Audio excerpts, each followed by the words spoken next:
and welcome to the Flashpoint Healthcare Solutions radio show featuring Steve Glick. I'm Gary Byron. Steve, hey, good morning. Nice to see you. Yeah, what a beautiful day it is today. Isn't it? Yeah, it is. Last time we were chatting, you were talking about your dog. How your dog just basically walks itself. Absolutely. You don't take your dog out for a walk. See, I enjoy going for a walk. I don't know if my dog enjoys me tagging along with him, but I think if I left my dog out the front door, I'd never see him. See her again. My problem is the dog builds relationships with other dogs, so he doesn't concentrate on walking. He concentrates on the other dogs. So I get a little bark here and there. Well, my dog has to stop and sniff everything along the way. So what would realistically be a 30-minute walk is an hour and a half now, because she's got to stop here and then take 3 steps and stop and then smell that and then take 3 more steps and walk. And I'm like, come on, let's finish the walk. I'm exhausted with the dog walk. My dog is not exhausted at all. How are things with Chamber Insurance Trust since the last time that we chatted? Well, this is the busiest time for us. Yeah. And the great news is we came back with solutions that are so current. Mm-hmm. You know, as I mentioned many times, is that the average person really doesn't know how to maneuver and shift and look at things. And unfortunately, a lot of small businesses don't have a solution because they were not educated by the agent community or the carrier. Sure. But we're bringing that out, and we're seeing tremendous progress. And we're looking at people taking tax money that usually went to the government, good old government, and putting it back in their own coffers to buy the benefits they need. Pre-tax dollars. Incredible. The combination of a variety of things that we're doing are making insurance affordable, even to the one-person business. Again, we're really pleased. I'm so jealous of the day. We talked about this many times when I was in business for those 30 years. Right. That, when I started off with just myself as the only the only full-time employee, and even when I had at my max, I had 4 full-time and I had about 12 part-time, and Chambers of Commerce weren't even offering health insurance. Many years ago, we had a major, let alone affordable health insurance. Yeah. But many years ago, we had a surge in chamber growth because, again, we went to the legislature and we found a solution. And hundreds and hundreds of businesses, thousands of actually businesses, became a member of their local chamber for this benefit. Things changed, the government changed, but now we're back. And this is why companies and organizations should look at an organization like the Tolland Chamber of Commerce that we have today to find a solution and come back and get involved in all the value propositions the chamber offers. And I know you're going to hear a lot about it today. I can't wait. So I'm not going to put this off any longer. We'll welcome to the show from the Tolland County Chamber of Commerce. We're going to introduce Candace and Missy. Hello. Good morning. Good morning, Gary. How are you today? I am doing very well. How are you? Good. Thank you. And thanks for having us. I want to say thanks to Steve Glick. Yeah. I've known Steve for 30 years, and when he tells you that the insurance benefit chamber members and grow chamber membership, he's absolutely right. I've been doing this for over 30 years and have been working with Steve, and there were years where I could say he added 25% to our membership for the benefits that they offer through Chamber Insurance Trust. Many of the programs that we have now due to COVID are changed. We cannot market the chamber as we used to. Our lives changed, and actually Missy marked it on the calendar.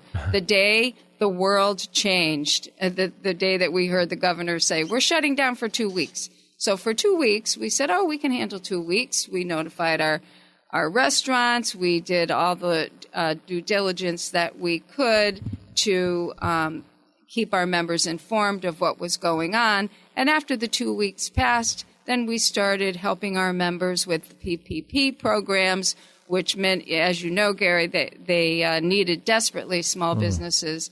The SBA programs, we got our members in touch with our legislators through Zoom meetings so they could ask specific questions and get immediate answers. Sure.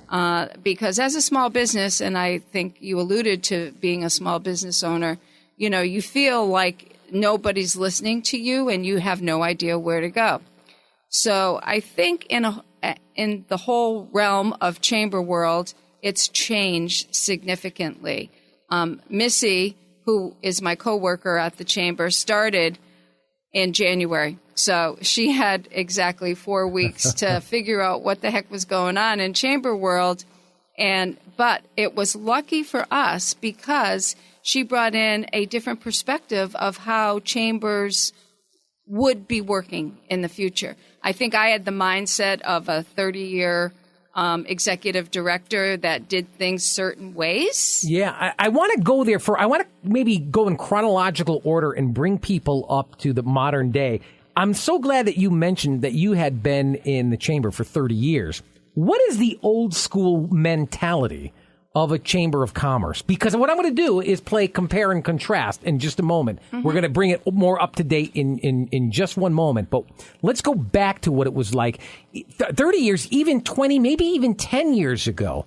What was that time frame in the chamber? What was its mission then? Sure. Well, the mission, I don't think, has changed at all, and that's to bring civic prosperity to our community. Okay. But the way in which we're doing it is different.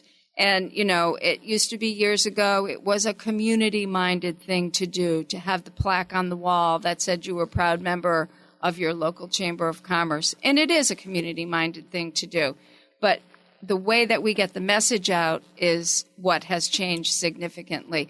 I truly believe the mission of the Chamber remains the same, but how we go about to get to the end of that mission or the result of that mission is where Missy has come into play. Well, I think it's only probably something that's added to it because, back then it was probably a lot of in-person events, a lot of after-work events, a lot of meetings in person, and that's still fantastic, and I think that is definitely still needed. But adding the social aspect where, even nowadays, people don't necessarily even call you. They're going to text you. Yeah, right, I mean, right, I don't want to call it the lazy days, but, it's easy to get on your phone and hop on Facebook and see what's happening in your community if you come to the Tolland Chamber Facebook page. Mm. It's easy to know. We share things that are happening with our 13 different towns. A lot of places are doing trunk or treat for Halloween, so we're sharing those things. But we're also sharing member information. We also have a Twitter. We also have Instagram.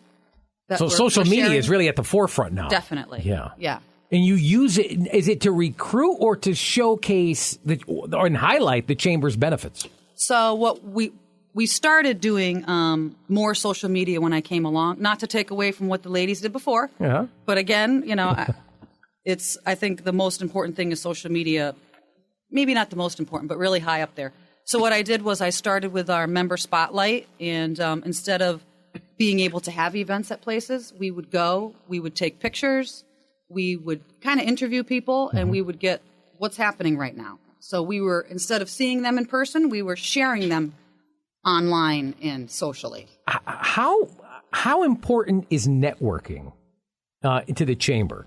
And how are you? And if it's still important, if your members still like to network, how is it different now in this era of the coronavirus compared to the in-person 7 a.m. meeting that people used to look forward to in person? Well, I definitely think that when you meet somebody in person, you're going to remember their face. True. And if you're having a good conversation, the next time you see them, you're going to say, hey, I'd like to talk to them again. Or you almost build I don't want to say a trust, but you build that kind of confidence where you're probably going to believe what they say. If they say, I have insurance or I have, So the idea of still doing in-person meetings and things and events is definitely still important. Please. Thank you, Missy. It's true. People like that in-person, face-to-face. We need that. We need that as humans to have that interaction. So I think it's kind of ironic that one of our members just got in touch with us from the adventure park at Stores. And we are having on November 10th an axe throwing contest So No we are way. literally throwing an axe at 2020 and getting the heck rid of 2020 with an axe. So it will be an outdoor event. There will be food, beverage, and so we can have, we believe, up to 50 people outside safely. You're not saying you have an axe to grind, do you? I have an axe to With grind. 2020, you do. Oh, yeah. you bet I do. You bet I do. I'll be throwing that axe with everything I have. I don't blame you. Everything I have. But, if I just go back to the interacting with members, we have another member, Carl Slicer from Best Hire, that has put together a referral group. Oh. So, we have to continue on. We have to continue engaging our members. So this is a 3 Fridays. The only admission is bring a referral. And so it's kind of like a BNI-ish kind of like referral group, but that's another way that we're getting our members together. But I do think, and I wouldn't have believed it if I had seen the engagement that we are getting from Facebook. And you asked about new members. Yeah. We're getting new members through what they saw on Facebook. Wow. So basically what I've been trying to do is if I know that Wednesday nights somewhere is Wings and Rocks or certain things that, you build I don't know what to call it, something you can go back to every week. So, for example, on Mondays, we do like a member shout out. So every Monday I do a member shout out for one of our members. So whether it's a restaurant, whether it's a bank or whatever, and I will tag them. I will post information about them, pictures and things like that on Monday. Tuesday, I do Tasty Tuesday. So that's something either I've cooked or I'm going to cook Yes. or, something fun. Wednesdays is WebMD Wednesday, so I give some kind of like a medical fact that's kind of cool and interesting that you might not know. Thursday, it's a lot of places do Thirsty Thursday, but we can't miss that one. So I'll give a shout out to one of our local bars, which obviously need help. And then Friday is Fun Fact Friday. So like one of the ones we got a lot of people to comment on was the fact of how many licks does it take to get to the center of The Tootsie Roll, remember that one? Yeah. So, things like that. So people know, and Tuesday, hey, maybe we'll check over at the chamber. I for like Tasty a good Tuesday recipe. myself. Yeah. You had me at Tasty Tuesday. Anything to do with food, right? Anything to do with food, right? That's always the end, right? And by the way, folks, the Tolland County Chamber of Commerce represents now Andover, Bolton, Columbia, Coventry, Ellington, Hebron, Mansfield, Summers, Stafford. I'm not done yet. Tolland, Union, Vernon, and Willington. Holy smokes. What's that, 13? 13 towns. 13. My goodness. So you're utilizing Zoom, right? Mm-hmm. Yeah. And tell me about the different ways that Zoom is being implemented. So Zoom, I think at first we were so excited that we could actually have a way to continue to talk to our members and not have to, call people. You could all be on the same call at the same time. It's not individual. And we like that. Mm-hmm. We like the idea that we can do that, but we certainly like in person so much better. It's so hard to get your point across. You're in the middle of talking, and the person to your left or the left of your screen wants to say something, and then the other person wants to chime in, and it makes it difficult to really get the real bang for your buck in your meeting rather than in person. But we are happy for it. We're happy that at least it's available and an option for us. Because we're going to have to do it for a while. Well, let's hope not, but at least for the immediate future, yeah.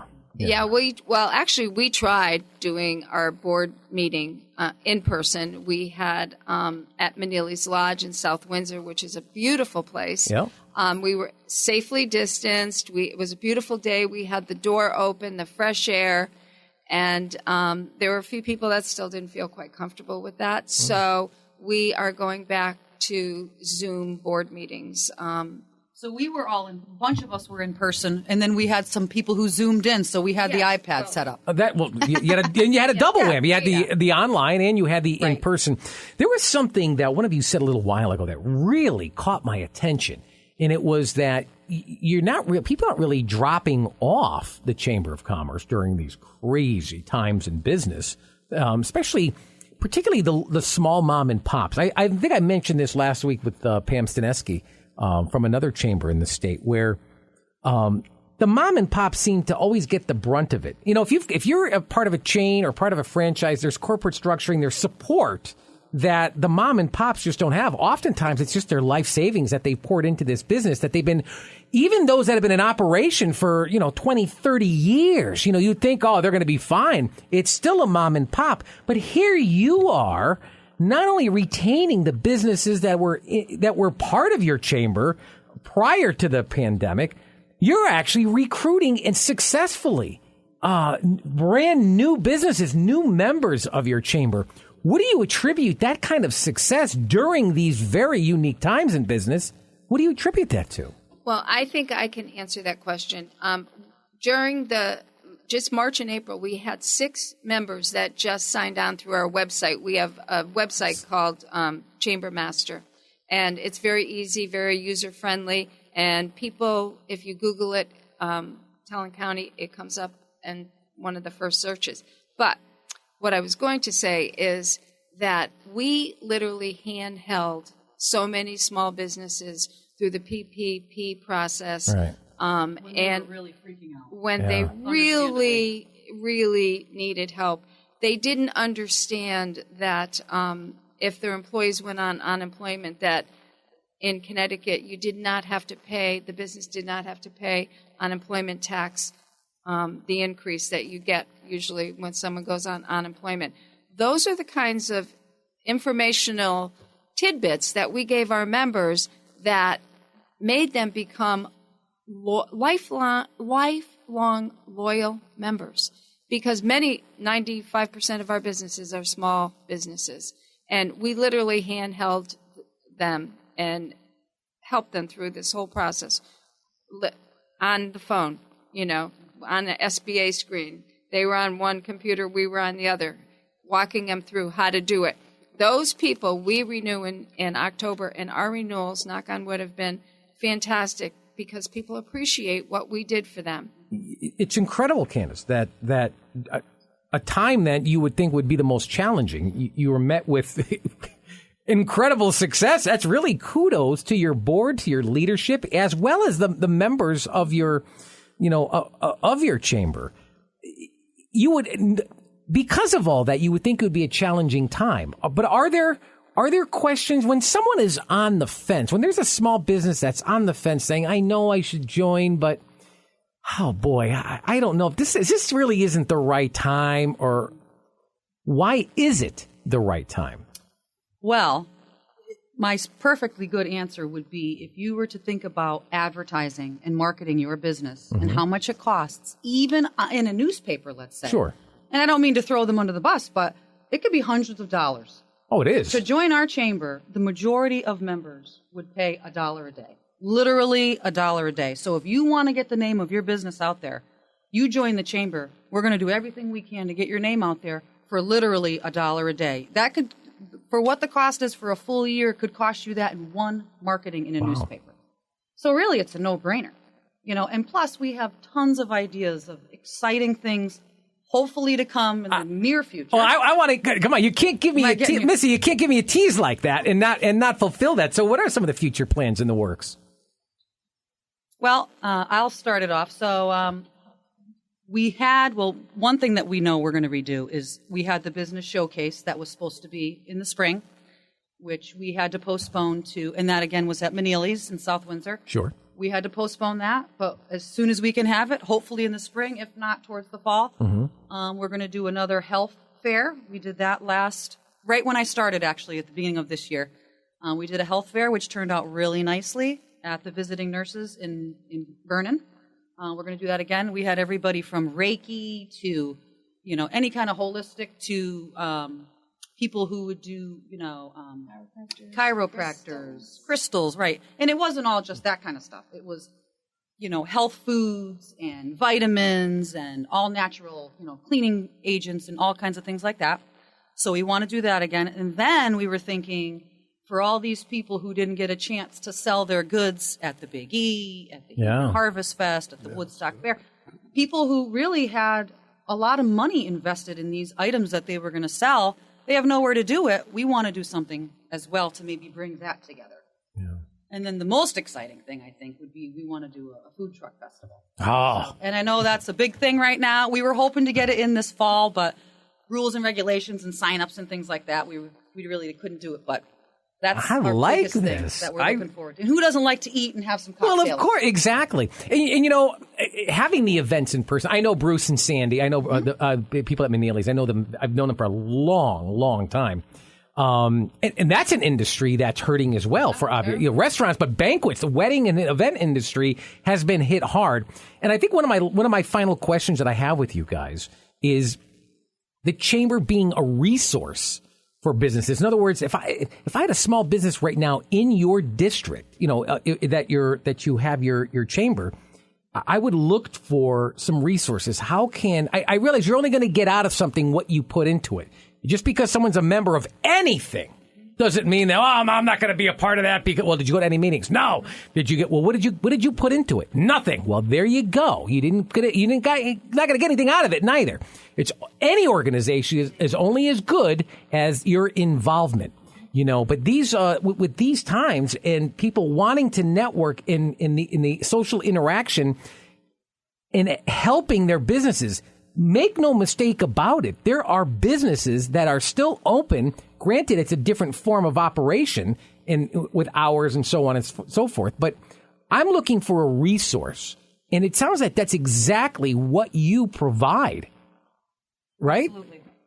Absolutely. We are a resource, and just alone on our website, if you are a member of the chamber, you have your own section on the website where you can put videos, you can put coupons, logos, job hirings. Hirings. I mean, I know you said you get out what you put in, and that's absolutely true. But in this day and age, you really don't even have to do much to get that $1 a day value. You get a e-blast sent to the membership as part of your membership. And the mere fact that you get to have the website and use it actually as your own website. If you use it correctly, it can some people use it as their own website.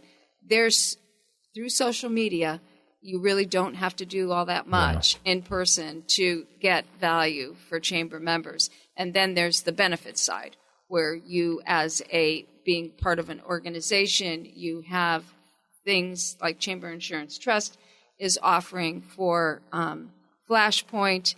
So there's so much that is of value for chamber membership for $1 a day. Really, for the amount of money, you can't go wrong. Steve, this almost seems like a new era. It's the dawning of a new era for chambers of commerce. And what's interesting is, and you've always heard the expression, when you have lemons, you make lemonade. Really, this pandemic is allowing chambers of commerce to more or less reinvent themselves and actually, if anything, modernize their procedures and their formulas, bringing them more up to date. You're absolutely right. And change is also, part of life. Without a doubt. But the idea here is the community needs a relationship. A business needs a relationship. And that's important. And it is a pleasure to see the success that Candace has brought together to this organization. And we need more of this. Well, they were really a role model for what chambers should be doing right now. A lot of businesses, unfortunately, there's an attitude, a very unhappy attitude, also a fear among many of them where tomorrow's going to be. But if they get involved with their peers and communicate with each other and educate themselves with each other, they will survive this challenge. I mean, we have a new election, and we'll have maybe a direction of a new policy of either a new president or an existing president, but there's going to be change that they're going to bring. But we need to adapt, and our businesses that are the bulk of this state, which are small businesses, need some place to go. There is a place to go other than the chambers of commerce. In all essence, the cities and towns do a great job for themselves, but a businessman or business person needs the Chamber of Commerce to accommodate an outside view and bring them forward. Well, especially in today's climate, in small business, where there was a time when you just couldn't get insurance. If you were a sole proprietor, right, and you wanted to get health insurance, you get married and go under your spouse's insurance. You got it. Or there were national associations. I had to, and I remember, or you don't even end up getting dental, you don't get visual, you just get catastrophic insurance for, even doctor's appointments you'd have to pay out of pocket. But now, not only what you're offering is very unique because you don't have to have a staff of employees. It really is designed for the mom and pop small business owner. Yeah. Even a dental plan down to one life. Isn't that incredible? So that was never in existence just a few years ago. I really want to thank our guests this morning. They did an absolutely fantastic job from the Tolland County Chamber of Commerce, covering 13 towns in Tolland County. Want to thank Candace Corcione. Did I say that correctly? Yes, you did, Look Gary. at that. All right. And Missy Smith. Both. You said that wrong. I know, right? I get Corcione right, and Smith I just mess up. You're too much. Also, I want to give you some information on how to contact Chamber Insurance Trust. Very easy website. It's www.citrust. That's www.citrust.com. Steve Glick has a very easy toll-free number for you to write down. Take advantage of this because you need to inform your local Chamber of Commerce to get involved with Flashpoint Healthcare. That toll-free number is 800-953-4467. Once again, toll-free 800-953-4467. For Steve Glick, Administrator for Chamber Insurance Trust, I'm Gary Byron. Until next Saturday, everybody, have a good one, everybody. So long.